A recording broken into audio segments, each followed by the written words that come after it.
Olá, boa tarde. Você acompanha agora as principais reportagens da HIT. Milhões de americanos se demitiram ao longo dos últimos meses nos Estados Unidos num movimento que ficou conhecido como a Grande Renúncia. Muitos chegaram a transmitir o pedido de demissão ao vivo pelo TikTok. E agora alguns comércios precisam fechar as portas por falta de funcionários. A empresária brasileira Juliana Markley vive nos Estados Unidos há 16 anos e há alguns meses começou a se deparar com este cenário. Eu cheguei na loja de ferramentas, está fechada com bilhete. A gente se demitiu, não aguentamos mais, né? Trabalhar mais de 40 horas por semana e ganhar o que a gente ganha. Boa sorte. Aí eu cheguei na lavanderia, a lavanderia fechada.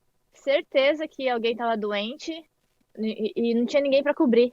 Ela conta que faltam profissionais em todo tipo de comércio. Por isso, é cada vez mais comum encontrar não só bilhetes de despedida, mas anúncios de vagas de trabalho na porta dos estabelecimentos. E para manter os empregados, onde ela mora, comerciantes estão reorganizando horários de atendimento. O que eu estou vendo, por exemplo, é que os restaurantes estão diminuindo o horário de trabalho, porque não tem gente para trabalhar. E o horário diário também, se o restaurante às vezes ficava aberto até 11, agora fica aberto até 9. Isso é resultado do movimento iniciado no final de 2020, quando a americana Shona Blackwell anunciou sua demissão da filial de uma grande rede de supermercados no alto-falante do estabelecimento. O pedido foi parar no TikTok e viralizou. My name is Shauna from Cap 2, and I just want to come on here and say Henry is a racist, stinky prick. Shona diz o que pensa de seus gestores, os classifica como racistas e, por fim, diz a frase que em pouco tempo ganharia destaque nos 4 cantos do país. I quit. Quit my job, eu me demito em tradução livre, tornou-se uma das hashtags mais usadas dali para frente. Milhões de americanos tomaram a mesma atitude, pediram demissão ao vivo no aplicativo. E esses vídeos acumulam hoje mais de 200 milhões de visualizações. Here we go. Jacob, I quit. No. I quit. I'm happy. De maio do ano passado para cá, cerca de 4 milhões de americanos pedem demissão praticamente todos os meses no país, segundo dados do Departamento do Trabalho dos Estados Unidos. Essa onda de demissões voluntárias ficou conhecida como The Great Resignation, a Grande Renúncia, na tradução para o português. A Grande Renúncia é um termo cunhado pelo professor norte-americano Anthony Klotz, ele é psicólogo também. E ele afirma que muitas pessoas nos Estados Unidos e em outros países centrais tem havido um pedido maciço de demissão voluntária, sem que haja nenhuma perspectiva de novos empregos. As pessoas absolutamente estão abandonando os empregos.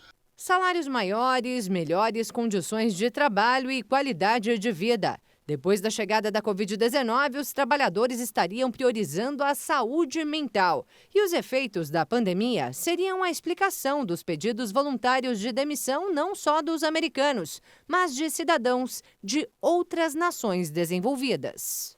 Atualmente, se você for analisar as pesquisas, mais de 40% das pessoas em países como Austrália, Reino Unido, Singapura, Canadá, elas afirmam que têm intenção de deixar seus empregos num prazo de 6 meses. Talvez até aqui no Brasil. Um levantamento realizado com pouco mais de 1.000 profissionais por uma empresa de recrutamento aponta que 49% dos empregados querem mudar de emprego neste ano. Entre eles, 61% querem mudar de empresa, mas pretendem permanecer na mesma área de atuação. E 39% afirmam ter interesse em mudar tudo: empresa, segmento e profissão. As pessoas passaram muito tempo presas em casa, com restrições de deslocamento, e elas começaram a dar mais valor àquilo que elas têm, de fato, no seu lar, a própria casa. Então, a gente vê aí talvez uma mudança, nessa sociedade do consumismo que a gente vem vivendo. Isso talvez vai ser uma mudança de paradigma. A ausência de leis que garantam os direitos dos trabalhadores nos Estados Unidos, segundo o professor, também pode explicar a onda de demissões. Com essa globalização, com essa informatização, as pessoas têm mais contato com pessoas do mundo todo, têm mais acesso às informações, né, principalmente na Europa Ocidental, né, que tem um estado de bem-estar social ainda. Talvez esses trabalhadores norte-americanos tenham travado contato com esses benefícios, né, e eles passem a exigir mais, coisas mais próximas do que a gente vê, por exemplo, na Europa Ocidental, até mesmo aqui no Brasil. E falando sobre coronavírus, a realização de testes de Covid em Campo Grande, no Mato Grosso do Sul, aumentou mais de 800% em janeiro e a previsão é que a procura este mês seja ainda maior. Já no dia 1º de fevereiro, o número foi 46% acima da média diária do mês passado. E o mais preocupante, quase a metade está dando positivo. Em janeiro, a procura pelos testes de Covid-19 registrou aumento de 823% em relação a dezembro do ano passado, quando foram realizados 9.013 testes na capital. Em janeiro, o número saltou para 74.251. Essa explosão pela procura de testes no mês de janeiro, ela é decorrente, né, da circulação da variante Ômicron do Covid, né, no mês aí de dezembro, e aí, claro, tendo esse aumento refletido em janeiro, também por conta das festas de final de ano, né, Natal, Ano Novo, viagens. Outro fator que levou a esse aumento também na busca dos testes foi a circulação do vírus da influenza e esse novo H3N2. Considerando que as duas têm sintomas muito parecidos, houve essa procura expressiva pelas pessoas para fazer o teste. O índice de positividade também foi maior. Em janeiro, foram registrados 28.276 casos positivos. Em dezembro, foram apenas 532. De todas as pessoas que testaram, 38% foram positivas para a Covid. Então, é importante reforçarmos as pessoas que não se vacinaram, buscarem a vacina, aquelas que não completaram seu esquema vacinal, completarem. Extremamente importante que os pais e responsáveis levem as crianças para vacinar, que elas já comecem as aulas vacinadas, tá? Lembrando que as crianças também se contaminam e elas também transmitem o Covid para as demais pessoas da família. Em janeiro, por dia, foram realizados, em média, 2.395 testes, mas só no dia 1º de fevereiro foram 3.497. 1.718 deram positivo, índice de positividade de 49%. Embora o centro de testagem na Barão do Rio Branco receba muitos pacientes, as unidades de saúde nos bairros também realizam os testes. Hoje nós temos 52 unidades de saúde que realizam o teste de antígeno para Covid e também o RT-PCR. Se ela está num bairro e tem uma unidade próxima à sua casa, à sua residência, a gente pede que preferencialmente ela faça a coleta nessa unidade para que ela não fique circulando com sintomas para vir até o centro da cidade para fazer a coleta. Estresse pós-traumático, depressão e ansiedade são comuns após Covid. Foi o que apontou um estudo da Universidade de São Paulo, que avaliou 425 pacientes que se recuperaram das formas moderada e grave da doença. Os pesquisadores da USP observaram uma alta prevalência de déficits cognitivos e transtornos psiquiátricos. As avaliações foram conduzidas no Hospital das Clínicas entre 6 e 9 meses após a alta hospitalar. Mais da metade dos participantes relatou ter percebido declínio da memória após a infecção e outros 13,6% desenvolveram transtorno de estresse pós-traumático. O transtorno de ansiedade generalizada foi diagnosticado em 15,5% dos voluntários, sendo que em 8,14% deles o problema surgiu após a doença. Já o diagnóstico de depressão foi estabelecido para 8% dos pacientes. Em 2,5% deles, somente após a internação. O estudo integra um projeto mais amplo no qual um grande grupo de pessoas atendidas no Hospital das Clínicas entre 2020 e 2021 vem sendo acompanhado por profissionais de diversas áreas a fim de avaliar eventuais sequelas deixadas pela Covid. No Brasil, a Companhia de Energia Elétrica de Mato Grosso do Sul vai investir 5 milhões de reais em projetos de restauração florestal. A prioridade é investir em ações voltadas para o Pantanal e a Amazônia. O Floresta Viva é uma iniciativa do Banco Nacional de Desenvolvimento Econômico e Social para a restauração de biomas brasileiros, formação de corredores ecológicos e recuperação de bacias hidrográficas, com o apoio de parceiros. Para cada R$1 do setor privado, o BNDES vai colocar mais R$1 no projeto. O recurso pode ser utilizado para aquisição de sementes, mudas, insumos, equipamentos, na capacitação profissional e no pagamento de mão de obra, pesquisa e estudos necessários. O programa dispõe de um fundo com 500 milhões de reais para ser utilizado ao longo de 7 anos. A meta é restaurar entre 16 e 33 mil hectares de área e remover aproximadamente 9 milhões de toneladas de carbono da atmosfera. Já aderiram ao programa a Petrobras, Copercitrus, Grupo Heineken, Itaipu, Vale, Philip Morris, o governo de Mato Grosso do Sul e, mais recentemente, a Energisa assinou o contrato e deve investir 5 milhões de reais em projetos no Pantanal e na Amazônia. Com esse recurso, vai fazer reflorestamento em diversos biomas do Brasil e é uma doação cujo ativo do reflorestamento vai gerar crédito de carbono. Então, uma doação que possivelmente gerará potencial lucro ou reduzir o valor aportado para a empresa. Um prazer novamente essa parceria com o BNDES, agora na inovação dessa área do ESG. A Energisa quer ser protagonista desses processos de recuperação dos biomas da Amazônia, principalmente também no Pantanal. Então, estou super feliz aqui com essa assinatura desse convênio com o BNDES. A Polícia Rodoviária Federal lançou um sistema chamado Sinal Agro, voltado para agilizar a comunicação de furto de máquinas agrícolas e animais entre os policiais. Agora, além de monitorar as rodovias federais do país, trabalhando no combate ao crime e infrações, a Polícia Rodoviária Federal está também empenhada em atuar na busca de produtos de furto e roubo de propriedades rurais.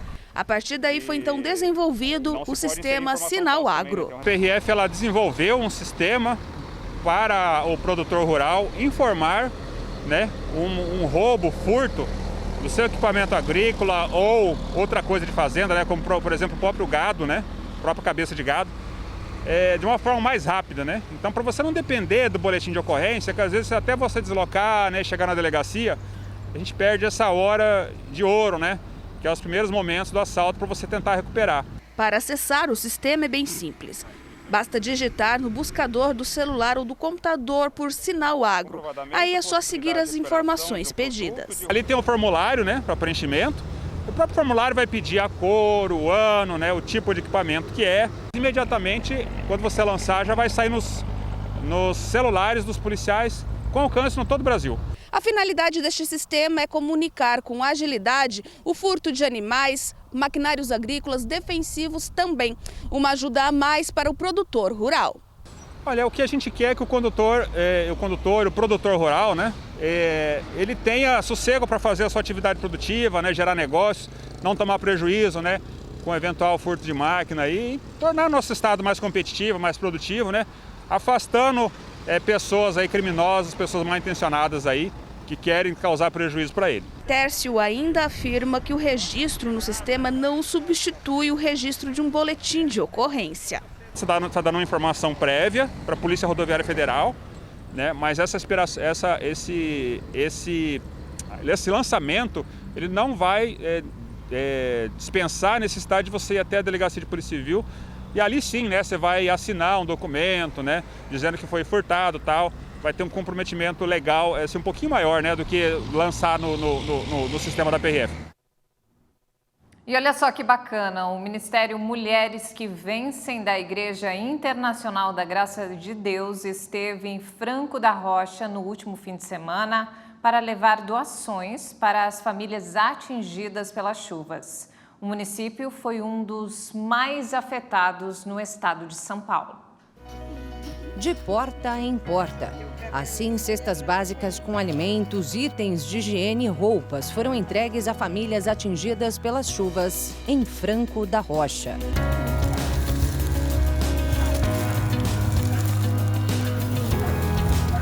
Carretas e carros de passeio com cestas arrecadadas pelo Ministério Mulheres que Vencem em unidades da Igreja Internacional da Graça de Deus também foram posicionados em lugares estratégicos da região para doação de itens essenciais na vida de quem perdeu muito nos últimos dias.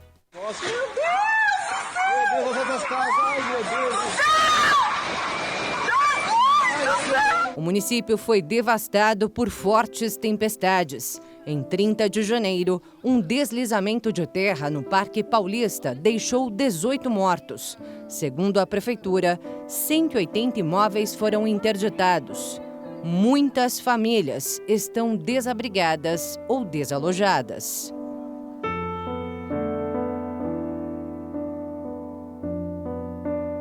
Centenas de pessoas foram atendidas na ação social realizada no último sábado. Mas, muito além do apoio material, o grupo levou assistência espiritual para os moradores de Franco da Rocha. O Ministério Mulheres que Vencem tem como objetivo buscar a edificação do corpo de Cristo, despertando o público feminino para viver a vontade de Deus, além de desenvolver a autoestima, curar feridas emocionais, resgatar os princípios da família e valorizar a fé e a confiança em Deus. Em todo o país, há mais de 120 mil mulheres cadastradas no grupo. Ao todo, 844 cidades são atendidas pelo Ministério.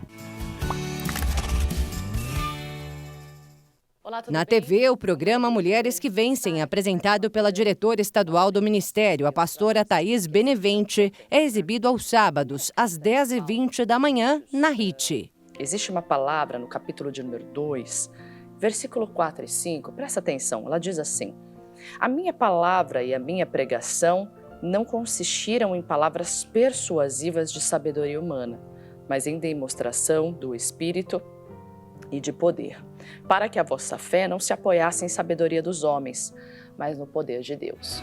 Para mais informações sobre o grupo, acesse mulheresquevencem.com.br.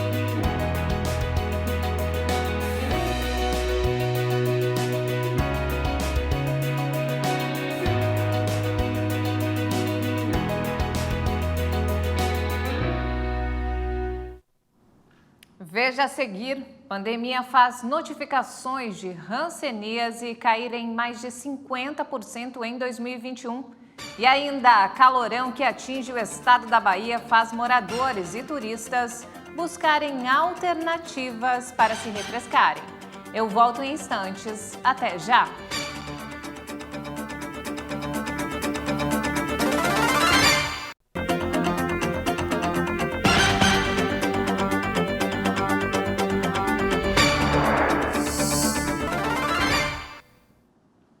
Estudantes que utilizam o Fundo de Financiamento Estudantil, o FIES, estão com dificuldades para quitar as dívidas. O presidente Bolsonaro diz que vai regulamentar as dívidas do programa e, entre os benefícios, há descontos de até 92% para estudantes do Cadastro Único ou que receberam o auxílio emergencial. A Raíssa cursa comunicação social em uma faculdade particular do Distrito Federal. Ela começou em 2014, mas ainda faltam matérias para concluir a graduação. Ela estuda usando o FIES e possui uma dívida junto ao Banco do Brasil. No começo deste ano, ela soube da medida provisória do governo federal que prevê o abatimento de juros das dívidas do financiamento e achou que conseguiria resolver a situação com facilidade. Mas não está sendo bem assim. É a terceira vez que eu venho aqui e fala que o sistema não está fazendo ainda. E aí não tem nem previsão? Não, por enquanto não. Tem que esperar o FNDE passar e conhecer os procedimentos que eu. A medida provisória assinada em 30 de dezembro pelo presidente da República, Jair Bolsonaro, prevê descontos de 85% nas dívidas dos estudantes que fizeram FIES e estão com débitos há mais de um ano, e até 92% para aqueles que estão inscritos no Cadastro Único do Governo Federal, além de 12% para o pagamento à vista de quem tem débitos vencidos há mais de 90 dias. Como toda medida provisória, o texto precisa ser analisado pelo Congresso Nacional, mas já tem validade a partir da publicação. Ainda assim, quem procura os bancos não consegue negociar a dívida. Eu aderi ao FIES, mais ou menos em 2014. E depois que começou as prestações, para que começar a pagar, o financiamento do FIES, veio a pandemia. E com isso eu não consegui manter em dia, porque redução de salário, meus pais ficaram doentes, eu tive que ajudar nas despesas de casa e acabou que isso atrapalhou um pouco eu manter esse pagamento em dia. Depois que saiu a medida provisória, eu fui no banco, para saber como que funcionava e tudo. O banco disse que não chegou nenhuma informação para eles, que eles não têm nenhum posicionamento assim, falando assim, vai funcionar tal jeito, você pode quitar assim, não tem nada, eles não têm nenhum tipo de informação. Eu já fui lá 4 vezes e eles não falam assim, você pode fazer o acordo assim, não tem resposta, só fala que tem que esperar. E nisso a dívida só está aumentando e eu não consigo resolver, não consigo limpar meu nome está sujo por conta disso e eu não consigo resolver essa questão. Já o Fundo Nacional de Desenvolvimento da Educação, FNDE, informou que a medida está sendo estruturada para atender aqueles que se encontram em inadimplência com condições e prazos que favorecem o financiamento no sentido de restabelecer o pagamento junto ao FIES. Informou ainda que assim que o texto for regulamentado, será dada ampla divulgação aos prazos e condições de adesão para o pagamento da negociação da dívida. Essa semana, o presidente da República, Jair Bolsonaro, disse que está editando um decreto para regulamentar o texto e garantir que os jovens consigam quitar as dívidas do financiamento estudantil. E olha só que alarmante, aumentou o número de crianças brasileiras que não sabem ler nem escrever na pandemia. Os dados consideram a faixa etária entre 6 e 7 anos e foram divulgados pela ONG Todos pela Educação. O número de crianças de 6 e 7 anos no Brasil que não sabem ler e escrever cresceu 66% de 2019 para 2021. Esses números revelam os efeitos da pandemia de Covid-19 no ensino brasileiro. A análise foi divulgada com base nos dados da Pesquisa Nacional por Amostra de Domicílios Contínua, feita pelo IBGE. Ao todo, são 2.400.000 crianças brasileiras não alfabetizadas nesta faixa etária. O número corresponde a 40,8% do grupo inteiro. A nota técnica Impactos da Pandemia na Alfabetização de Crianças, divulgada pela organização, declara que a situação é preocupante em diversas dimensões e que, para reverter a situação, é preciso que as secretarias de educação ofereçam apoio muito bem estruturado à gestão escolar e aos professores, que já estão com imensos desafios. O documento ainda aponta que o aumento expressivo no número de crianças não alfabetizadas no país tem impacto mais grave entre alunos negros e pobres. Ao todo, 47,4% das crianças pretas não estão plenamente alfabetizadas. Entre as pardas, o índice é de 44,5%. Já entre crianças brancas, o número atual é de 35,1%. Quando avaliados os domicílios ricos do país, o índice é de 16,6%. Já entre os pobres, o número salta para 51%. A Todos pela Educação ainda lembra que a não alfabetização das crianças em idade adequada traz prejuízos para aprendizagens futuras e aumenta os riscos de reprovação, abandono ou evasão escolar. O impacto da Covid na assistência em saúde da população acende um novo alerta para o país. A Sociedade Brasileira de Dermatologia aponta que nos últimos 2 anos houve queda de mais de 50% no número de registros de novos casos de hanseníase no Brasil.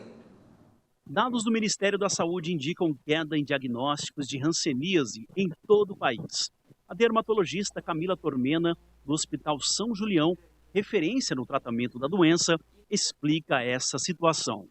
O Hospital São Julião é a referência do estado de Mato Grosso do Sul nos casos de hanseníase. Então, nós recebemos demanda de todo o estado, né? E atualmente os atendimentos normalizaram, né? Os pacientes estão vindo do interior e os pacientes de Campo Grande. E nós estamos com um número normal de consultas, né? O que não aconteceu nos outros anos devido à pandemia. No Brasil, são diagnosticados 30 mil casos de hanseníase por ano. Diante deste cenário preocupante, a OMS lançou a campanha Não Esqueça da Hanseníase, idealizada pelo embaixador da boa vontade da Organização Mundial da Saúde. O mês de janeiro foi dedicado à mobilização e conscientização sobre a hanseníase em todo o país. No Brasil, nós tivemos agora um dado da Sociedade Brasileira de Dermatologia de redução de 57% no número de diagnósticos de casos novos. E aqui também no hospital e em Campo Grande a gente teve uma redução importante. A principal campanha que nós temos e que acabamos de ter foi agora do Janeiro Roxo, que é uma campanha também da Sociedade Brasileira de Dermatologia, né, para prevenção, né, da doença, para a educação em saúde da população, para a conscientização da população sobre a doença, porque as pessoas precisam saber que é uma doença que ainda está presente no nosso país, é uma doença que é considerada endêmica, então a gente mantém um número alto de casos todos os anos, né?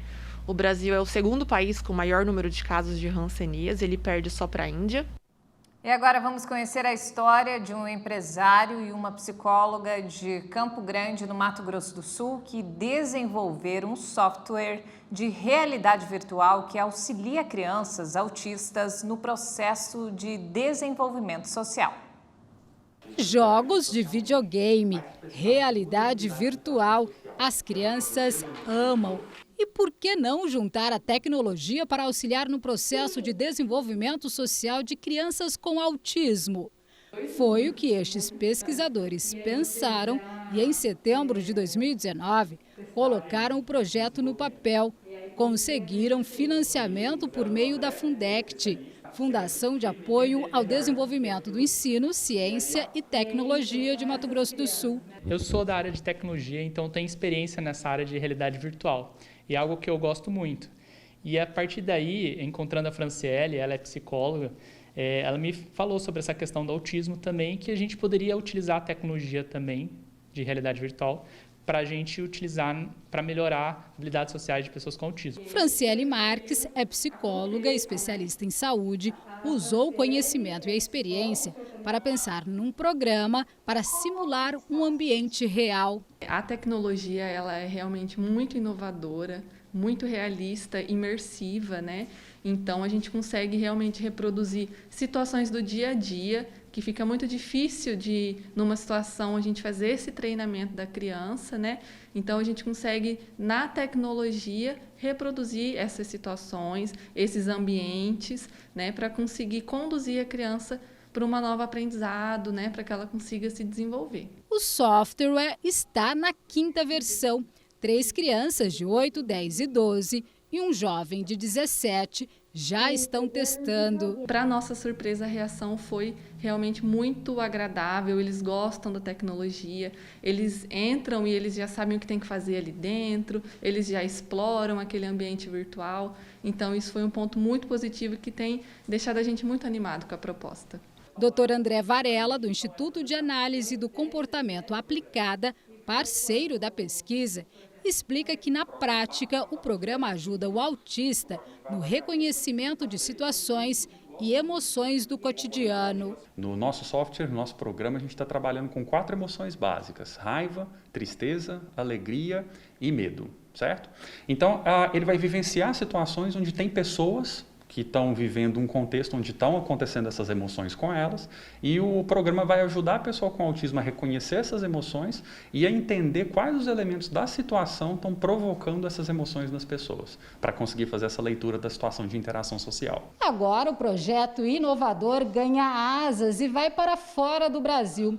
Os pesquisadores vão participar em Dubai dos dias 23 de fevereiro a 2 de março de 2 eventos de tecnologia e inovação. Eles vão mostrar no estande toda a pesquisa que foi desenvolvida aqui em Mato Grosso do Sul. Depois de Dubai, o próximo passo será aperfeiçoar os avatares. Ter mais realismo nesse software e, ao mesmo tempo, a gente tem versões em inglês, que a gente vai poder também expandir para outros locais e aí por diante. Cada vez mais cenários e mais possibilidades de treino. E olha só essa história. Bíblias foram encontradas intactas após um incêndio que destruiu 21 casas em uma comunidade de São Vicente, no litoral de São Paulo. Segundo moradores, a descoberta teria sido um sinal de Deus. A palavra de Deus continua intacta. A palavra ficou intacta por meio de 2 Bíblias encontradas após o incêndio que consumiu parte da comunidade Dique das Cachetas, em São Vicente, no litoral paulista, no último dia 31. Um dos livros foi encontrado pela dona Francileia, que morava com os filhos, em uma das casas destruídas pelo fogo. Podia ter queimado meu filho, que a Bíblia estava debaixo, dentro da gaveta da cama dos meus filhos. A cama foi destruída, torrada, e a palavra de Deus está viva aqui, ó. E essa palavra explica o livramento daqueles que creem nela, como mostra o pastor Felipe Ventura, da Igreja Internacional da Graça de Deus, com base em um versículo do livro de Daniel. Eis que o nosso Deus, a quem nós servimos, é o que pode nos livrar, e ele nos livrará do forno, do fogo ardente e da tua mão, ó Rei. Então Sadraque, Mesaque e Abednego, ele tinha certeza que o fogo não tinha poder sobre eles. E assim Deus ele pode fazer sim, proteger uma vida do fogo, como proteger também a sua palavra. E foi o que aconteceu com os moradores da comunidade Dique das Cachetas. Testemunhas contam que as chamas começaram após a briga de um casal de moradores. O homem que fugiu teria ateado fogo a essa casa de forma proposital. 7 viaturas do Corpo de Bombeiros foram deslocadas a essa comunidade para conter as chamas. Ninguém ficou ferido, nem pelo fogo, nem pela fumaça. Para muitos, foi mesmo uma proteção divina, que fica clara também pelas Bíblias intactas encontradas em meio aos escombros. O que eu tenho a dizer sobre a Bíblia é que a palavra de Deus nunca morre. Além da Bíblia da dona Francileia, outro exemplar foi achado por um voluntário da Associação de Moradores da comunidade. E eu creio que o seu Deus ele permitiu que essa palavra não fosse queimada, que as escrituras, mas não sim as folhas de papéis da Bíblia, não isso, mas a palavra dele que permanece. Está escrito: passará o céu e a terra, mas a palavra não há de passar, para aquelas pessoas realmente olharem para as Escrituras, olharem para a palavra de Deus, pois ela que testifica do Senhor Jesus. Sem a palavra não temos conhecimento de Deus. Então que essas pessoas venham ver isso como um agir, sim, do Senhor Deus, mostrando que Ele é todo poderoso e o que Ele quer guardar, Ele guarda do fogo e de qualquer outra coisa, em nome de Jesus. A presidente da Associação Meninos do Cachetas, Mônica Lima, informou que a entidade não tem medido esforços para ajudar a comunidade a se reconstruir, mas muita ajuda será necessária para isso, como conta esse morador que perdeu tudo.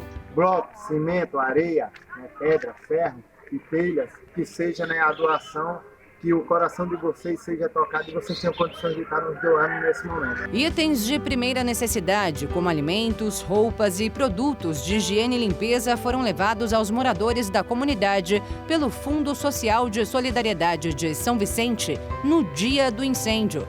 Mas é claro que toda a colaboração é muito bem-vinda. E se você tem alguma doação, se você pode ajudar de alguma forma, entre em contato conosco, que nós podemos retirar e também, caso você possa, pode trazer diretamente aqui na nossa sede, na Rua Benedito Calixto 205.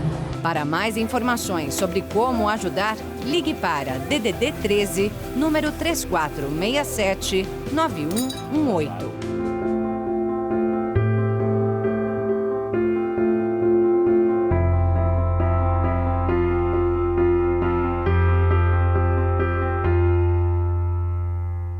Seja com ar-condicionado ou com sorvete, a população de Teixeira de Freitas, no extremo sul da Bahia, tem buscado formas de amenizar o calor que atinge a região.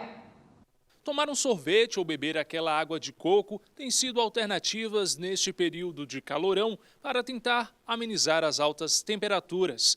Existe quem prefere o frio, outros que gostam mesmo é do calor, mas até estes reclamam. A gente faz como pode.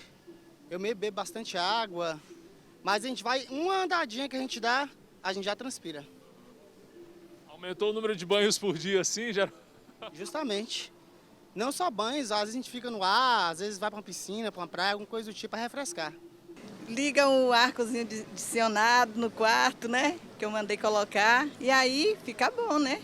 Melhora bastante. Tá difícil. É um calorão que ninguém aguenta, entendeu? Mas o frio é bom e o calor também é bom, né? Então tudo que vem de Deus é bom, né? O sol é de Deus, o frio também é de Deus, a vida é de Deus. Como é que tem feito para poder lidar com esse calorão aí? Ah, ventilador, ligar o ar, né? Para tomar banho toda hora, tomar muita água, né? Muito suco. Isso aí faz muito bem para a saúde. Aí eu passo bastante protetor solar, bebo bastante água, né? Mas eu prefiro o frio, esse calor, ninguém merece, mas fazer o quê, né? Aí é a gente se cuidar, né? Uso de protetor solar, roupas mais frescas e ingestão de muito líquido fazem parte do dia a dia. De casa, é ventilador, em casa um lugar mais arejado, uma sombra, alguma coisa. Final de semana a gente vai no Rio, algum lugar com a família. E isso. E dia a dia trabalhar, fazer o quê? Infelizmente, né? Tem que enfrentar, né? Tá difícil, mas tá dando para levar. É para trabalhar fica difícil esse calor? Com certeza, muito, muito. Mas eu prefiro mais o calor do que o frio. Eu amo o verão, apaixonada, gosto muito, mas sinceramente, dessa vez, nesse ano, tá insuportável. Tá muito, tá além do normal, né? Mas a gente faz o quê? Vai lidando, né? Liga o ventilador, toma um banho, vai no rio e vai passando o tempo, né? Fácil não é, mas não tem jeito.